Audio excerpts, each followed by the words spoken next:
Bismillahirrahmanirrahim. Assalamualaikum warahmatullahi wabarakatuh. Sahabat cinta Islam Channel, sudah kita ketahui bahwa Umar bin Khattab adalah 100 sahabat Nabi yang paling ditakuti dan disegani oleh orang-orang Quraisy masa hidupnya. Bahkan dikisahkan bahwa setan pun takut dengan Umar bin Khattab. Pada kesempatan kali ini, kita akan membahas mengenai kisah Umar bin Khattab yang ditanya malaikat mungkar dan nakir di alam kubur. Sebelum melanjutkan pembahasan ini, silakan untuk menekan tombol subscribe dan aktifkan notifikasinya, supaya bersama-sama membantu kami dalam mensyiarkan dakwah Islam. Adalah wajib hukumnya bagi setiap muslim dan mukmin mengimani bahwa kelak di alam kubur akan ada pertanyaan dari dua malaikat mungkar dan nakir kepada si mayit. Kedua malaikat ini seringkali digambarkan berwajah bengis dan menakutkan. Tak ayal, terkadang seseorang bertanya-tanya kepada diri sendiri, mampukah ia kelak menjawab pertanyaan kedua malaikat kubur itu?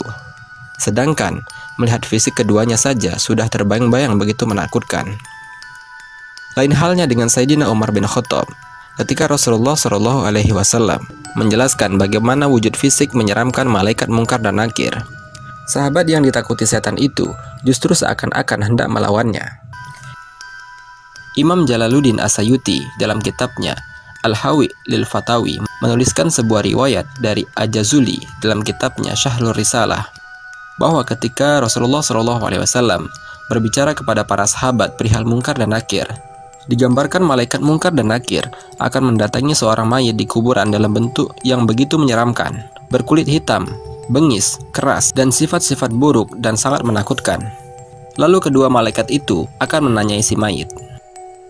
Mendengar penuturan Rasulullah itu, Sayyidina Umar bin Khattab bertanya kepada Rasulullah, "Wahai Rasulullah, apakah saat di kuburan nanti, aku sebagaimana sekarang ini?"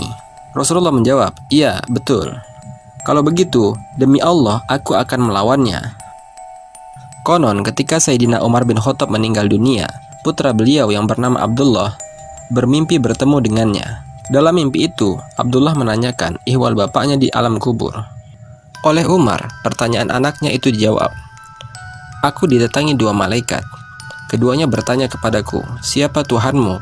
Siapa nabimu?'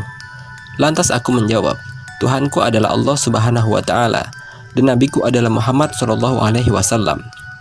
Lalu kepadanya aku bertanya, 'Kalian berdua, siapa Tuhanmu?' Mendapatkan pertanyaan seperti itu, kedua malaikat itu saling berpandangan. Salah satunya berkata, 'Ini Umar bin Khattab.' Lalu keduanya pergi meninggalkanku." Demikianlah kisah Sayyidina Umar bin Khattab. Ia tidak hanya berani di dunia saja, tetapi di alam kubur pun keberaniannya tetap kuat. Kisah orang-orang yang dapat menjawab pertanyaan mungkar dan nakir, sebagaimana jawaban Umar di atas, tidaklah sedikit. Banyak ulama dalam berbagai kitabnya meriwayatkan kisah-kisah semisal. Seperti Yazid bin Harun, ketika ditanya kedua malaikat perihal siapa Tuhan dan nabinya, beliau menjawab, "Pertanyaan seperti ini yang diajukan kepadaku. Sementara 80 tahun lamanya aku mengajarkan jawabannya kepada orang-orang." Lalu kedua malaikat itu pergi meninggalkannya. As-Sayuti dalam kitabnya di atas menjelaskan bahwa ada segolongan orang-orang kelak di alam kuburnya sama sekali tidak ditanya oleh kedua malaikat mungkar dan nakir, seperti para syuhada, siddiqin, dan lain-lainnya. Mungkinkah diri kita menjadi bagian yang dikecualikan itu? Wallahu a'lam bishawab. Wassalamualaikum warahmatullahi wabarakatuh.